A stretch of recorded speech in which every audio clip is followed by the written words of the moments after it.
Hello students,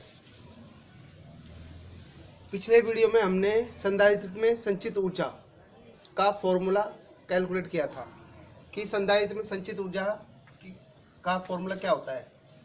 U equal to half Q square by C होता है एक, तो दूसरा आया था हमारे पास हाफ सी वी स्क्वायर, तीसरा आया था हाफ क्यू वी। ये तीन फॉर्मूला आए थे। ये क्या है, किसी भी संधारित्र में संचित ऊर्जा, संधारित्र में संचित ऊर्जा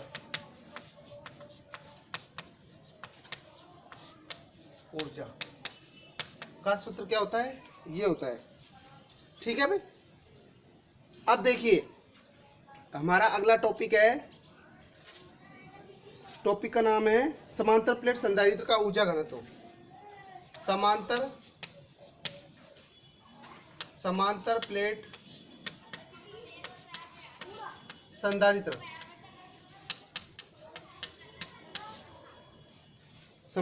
संधारित्र का ऊर्जा घनत्व।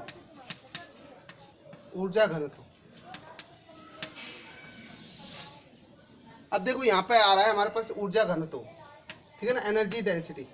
अब ये होती क्या चीज है, देखिए स्मॉल यू से, इसको स्मॉल यू से रिप्रेजेंट करते हैं।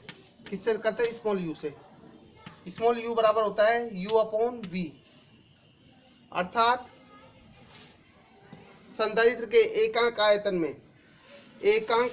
में जो ऊर्जा निहित होती है, वो क्या कहलाती है, ऊर्जा घनत्व कहलाती है। ठीक है ना। यदि हम क्या कर दें, यदि V बराबर 1 मीटर क्यूब हो तो U इक्वल टू कितना हो जाएगा, U अपॉन 1 मीटर क्यूब। तो ये कितना होगा, U equal to small u equal to capital U हो जाएगा। अर्थात संधारित्र के एकांक आयतन में जो ऊर्जा निहित होती है वो क्या कहलाती है, ऊर्जा घनत्व कहलाती है। राइट भाई, स्मॉल u। अब इस ऊर्जा घनत्व का मात्रक क्या है, u का मात्रक है u अपॉन v। u का क्या होगा, जूल अपॉन मीटर क्यूब। ठीक है, मीटर क्यूब, तो जूल अपॉन मीटर क्यूब होगा, ये इसका मात्रक होगा, जूल पर मीटर क्यूब। ठीक है। अब देखिए ऊर्जा घनत्व किस तरह से कैलकुलेट करते हैं, उसके लिए देखते हैं हम। राइट, तो देखते हैं। राइट,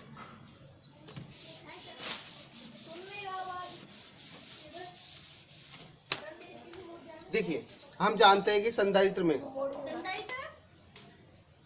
में ऊर्जा, जो ऊर्जा का संचित ऊर्जा का फॉर्मूला कितना होता है, U इक्वल टू होता है हाफ क्यू स्क्वायर अपॉन सी।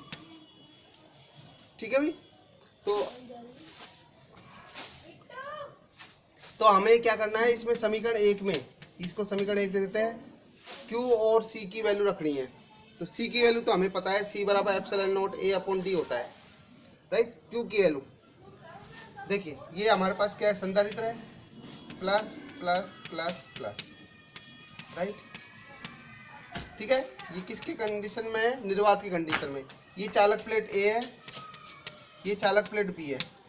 ठीक है, चालक प्लेट A पर आवेश क्या है, प्लस Q है, इस पर आवेश क्या है, माइनस Q है। और विद्युत क्षेत्र की डायरेक्शन क्या होगी, विद्युत क्षेत्र की डायरेक्शन इस तरह से होगी। राइट, अब विद्युत क्षेत्र की तीव्रता दोनों चालक प्लेटों के मध्य क्या होगी, तो देखते हैं। दोनों चालक प्लेटों के मध्य, अब देखो इसमें भी प्लस सिग्मा। अब सिग्मा इक्वल टू कितना होता है, क्यू बाई ए।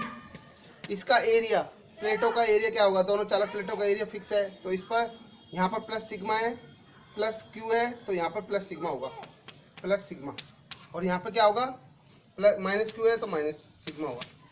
ठीक है, दोनों चालक प्लेटों के मध्य विद्युत क्षेत्र की तीव्रता,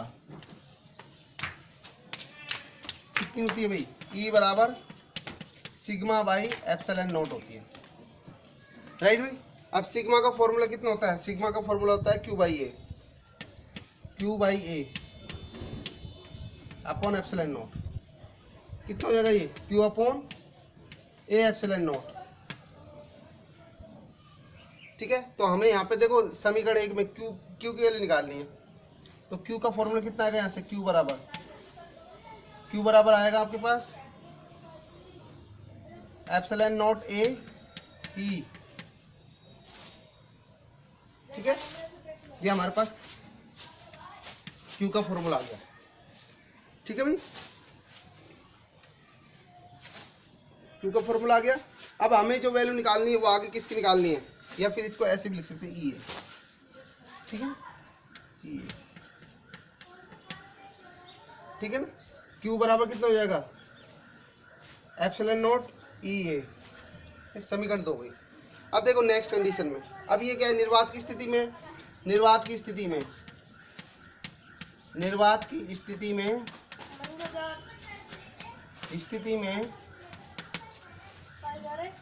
संधारित्र की प्लेटों की धारिता, संधारित्र की प्लेटों की धारिता। देखो सेकंड हमें निकालना सी, तो सी का फॉर्मूला कितना होगा? Epsilon naught A upon D. अब देखो ए क्या होता है? ए इसका क्षेत्रफल है। ए इसका क्या है? ए बराबर कितना है? इसका क्षेत्रफल है, चालक प्लेटों की का क्षेत्रफल है। और डी क्या है? इन दोनों के बीच की दूरी है। डी क्या है? इन दोनों चालक प्लेटों के बीच की डिस्टेंस है, डिस्टेंस। राइट, ए इन दोनों चालक प्लेटों का एरिया है। अब देखो इसका समीकरण 3 रख देते हैं। अब देखो दोनों की वैल्यू रखते हैं, समीकरण 2 व 3 का मान समीकरण 1 में रखने पर, क्योंकि हमें इसमें क्यू और सी की वैल्यू निकालनी थी, क्यू और सी की। तो क्यू की वैल्यू ये आ गई हमारे पास समीकरण 2 से। ठीक है, और सी की वैल्यू ये आ गई समीकरण 3 से। ठीक है, तो देखो पुट करते हैं आगे।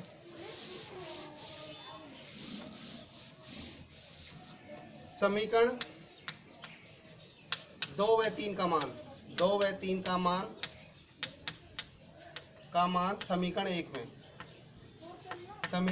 में रखने पर तो रखते हैं, कितना आएगा? u equal to half Q का मान कितना है? एप्सिलॉन नॉट ई ए का होल स्क्वायर अपॉन, क्योंकि क्यू का स्क्वायर है। ठीक है, अपने पास क्या है? क्यू का स्क्वायर है, upon C upon epsilon naught A upon D. ये सी का मान रख देते हैं, सी का मान ये रहा। ठीक है, नेक्स्ट देखिए, अब इसको सॉल्व करना है। तो हाफ इसको स्क्वायर करिए, एप्सिलॉन का नॉट का स्क्वायर, ई का स्क्वायर, ए का स्क्वायर अपॉन कितना हो जाएगा? ये डी ऊपर चल जाएगा आपका, डी एप्सिलॉन नॉट ए। ठीक है, एक एप्सिलॉन नॉट से एक कैंसिल हो गया, एक ए से एक ए कैंसिल हो गया। कितना हो जाएगा? हाफ एप्सिलॉन नॉट ई का स्क्वायर, यहाँ एक ए बचेगा और डी बचेगा। ठीक है, यू।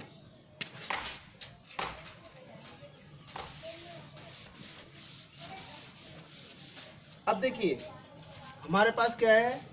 ये दोनों चालक प्लेटें थी इस तरह से, और इन दोनों चालक प्लेटों के बीच की दूरी कितनी है? दोनों चालक प्लेटों के बीच की दूरी कितनी है? डी है। राइट, इनका एरिया हमें पता है, इसका एरिया, इनका एरिया ए है, इसका भी एरिया ए है।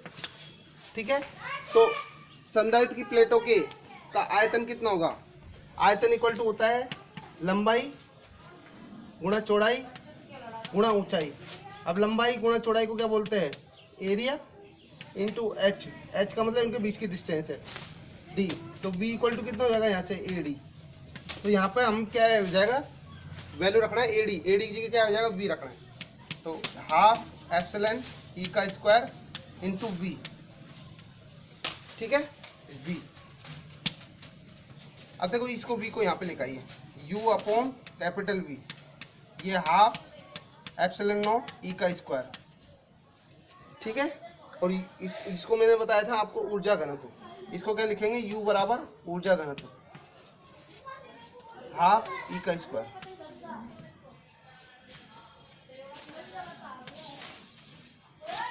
जहाँ मतलब क्या हो जाएगा आपके पास U इक्वल टू कितना होता है, कैपिटल U अपॉन V, यानी एकांक आयतन में ऊर्जा, संचित ऊर्जा। तो देखिए हमारे पास क्या है, समांतर प्लेट संधारित्र के मध्य की प्लेटों के मध्य ऊर्जा घनत्व, मतलब ऊर्जा घनत्व इस तरह से कैलकुलेट होता है। ठीक है ना, ये एक छोटा सा टॉपिक था। नेक्स्ट टॉपिक देखते हैं।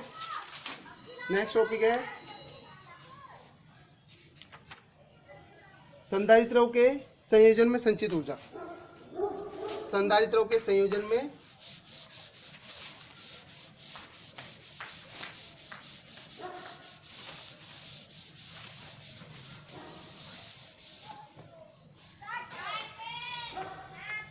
संधारित्रों के संयोजन में संचित ऊर्जा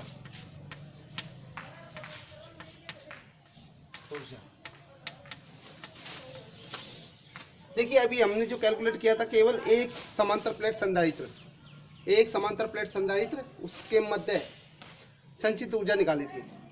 तो संचित ऊर्जा फॉर्मूला कितना आया था हमारे पास एक ही संधारित्र में, तो U इक्वल टू कितना आया था, half Q square upon C बराबर कितना होगा, हाफ CV स्क्वायर बराबर कितना आया था, हाफ QV। ठीक है ना, ये फॉर्मूला आया था।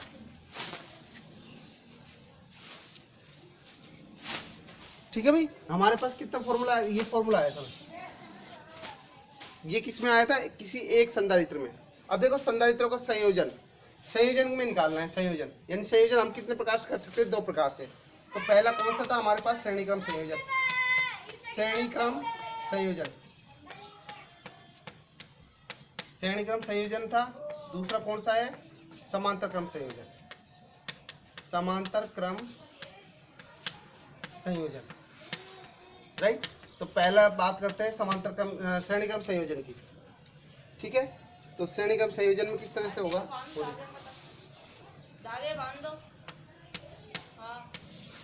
श्रेणी क्रम संयोजन, राइट। अब देखो श्रेणी क्रम संयोजन में यदि n संधारित्र हो, यदि n संधारित्र हो तो n संधारित्र हो तो क्या होगा, फॉर्मूला 1/CS, S का मतलब सीरीज, कितना होगा 1/C1 plus 1/C2 plus 1/C3 plus up to कितना हो जाएगा 1/CN। ठीक है, तो ये हमारे पास किस में आएगा, श्रेणी क्रम संयोजन में आएगा। अब देखिए हमें संचित ऊर्जा निकालनी है। संचित ऊर्जा कितनी होगी, श्रेणी क्रम में हम जानते हैं कि आवेश का मान क्या होता है, समान होता है। चूंकि समान श्रेणी क्रम संयोजन में, श्रेणी क्रम संयोजन में आवेश Q का मान समान रहता है, समान रहता है। ठीक है, तो क्या हो जाएगा, तो U इक्वल टू कितना होगा, हाफ Q स्क्वायर अपॉन यहाँ पे CS। S क्यों लिया है, क्योंकि यहाँ पे श्रेणी क्रम है, श्रेणी क्रम। ठीक है, और Q का मान क्या रहेगा, सेम समान रहेगा। तो देखो इसको मॉडिफाई क्या कर सकते हैं हम, हाफ Q स्क्वायर को अलग करते हैं, Q स्क्वायर गुणा 1/CS, इस तरह से लिख सकते हैं इसको भाई, half Q square into 1/CS। तो देखो इसको समीकरण 1 दे देते हैं, इसको समीकरण 2 दे देते हैं, तो 1/CS का मान रखते हैं इसमें। ठीक है, समीकरण 2 में समीकरण 1 का मान रखने पर, समीकरण 1 का मान रखने पर ठीक है, तो देखते हैं।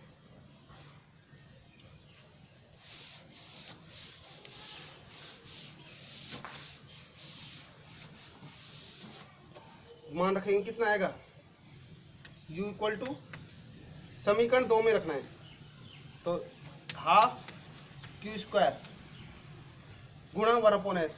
1/s की वैल्यू कितनी है? 1/c1 है, प्लस 1/c2 है, प्लस 1/c3 है। अब तो कितना आएगा? प्लस 1/cn है, राइट भाई। तो ये वैल्यू रख दी। अब इसको एक्सटेंड करो, कितना होगा? हाफ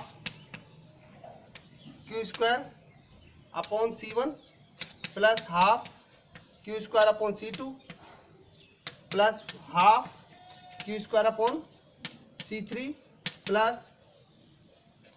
प्लस अब टू कितना हो जाएगा यहाँ पे? Half Q square upon cn। ठीक है भाई, ये वैल्यू पुट करेंगे सभी में।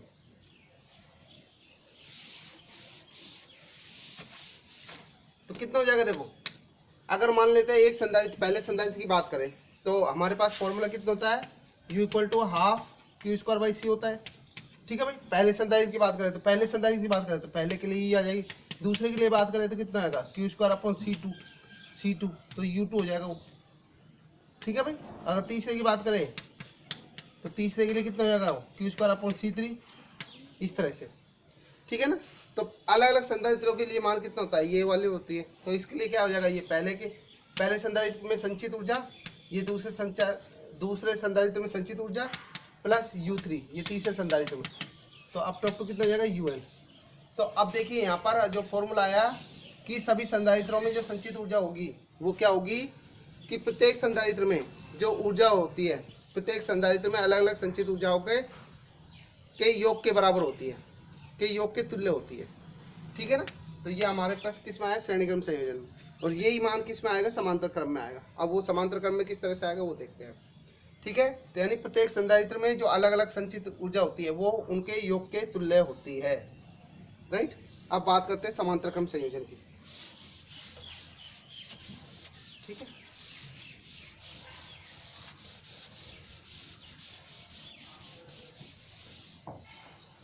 समांतर क्रम संयोजन दूसरा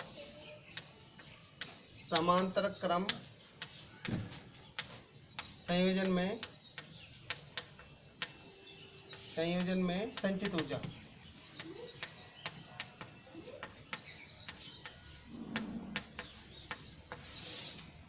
ठीक है, अब देखो मैंने आपको वही फॉर्मूला बताया था, half Q square by C होता है एक होता है हाफ सी वी स्क्वायर। ठीक है ना, एक होता है हाफ क्यू वी। ये तीन फॉर्मूले होते हैं। ठीक है, तो समांतर क्रम संयोजन में तुल्य क्या होती है? यदि n संधारित्र हो तो, यदि n संधारित्र हो तो कितना होगा? Cp, क्योंकि पैरेलल है, पैरेलल यानी P, C1 plus C2 plus C3 अब टू कितना होगा? Plus Cn। ठीक है भाई, ये हो जाए। इसको समीकरण 1 दे दो। अब देखो हम जानते हैं कि समांतर क्रम संयोजन में विभव का मान क्या होता है? समान होता है। क्योंकि समांतर क्रम संयोजन में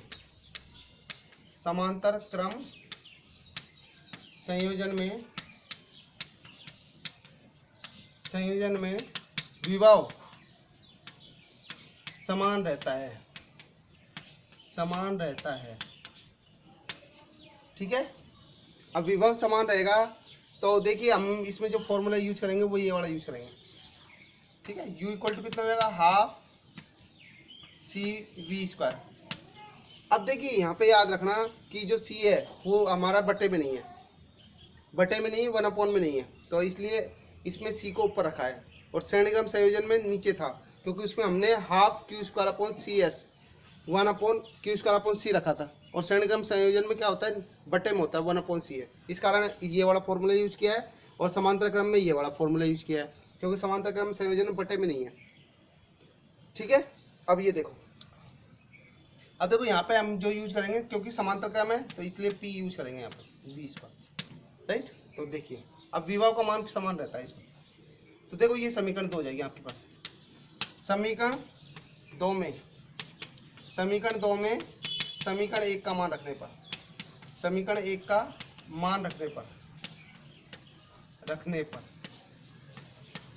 तो कितना हो जाएगा? U = हाफ CP का मान रखते हैं इसमें, C1 plus C2 plus C3 अब टोटल कितना हो जाएगा आपका?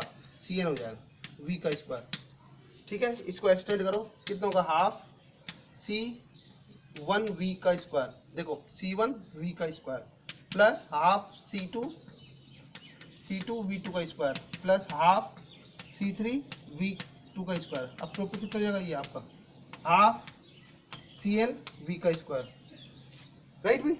अब देखिए पहले संधारित्र की बात करें तो उसमें ऊर्जा कितनी होगी हाफ CV स्क्वायर, दूसरे में हाफ C2 स्क्वायर। तो देखिए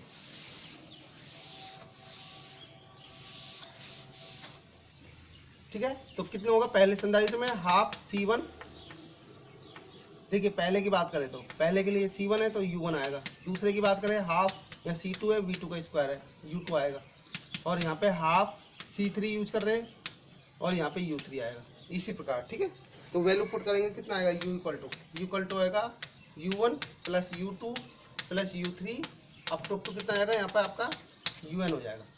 तो देखिए ठीक है भाई, तो वही फॉर्मूला आया जो हमारे पास श्रेणी क्रम में आया। तो यानी चाहे श्रेणी क्रम संयोजन हो चाहे समांतर क्रम संयोजन में हो, तो उसमें जो ऊर्जा आएगी वो अलग अलग संधारित्रों में जो संचित ऊर्जा होती है उनके योग के तुल्य होती है।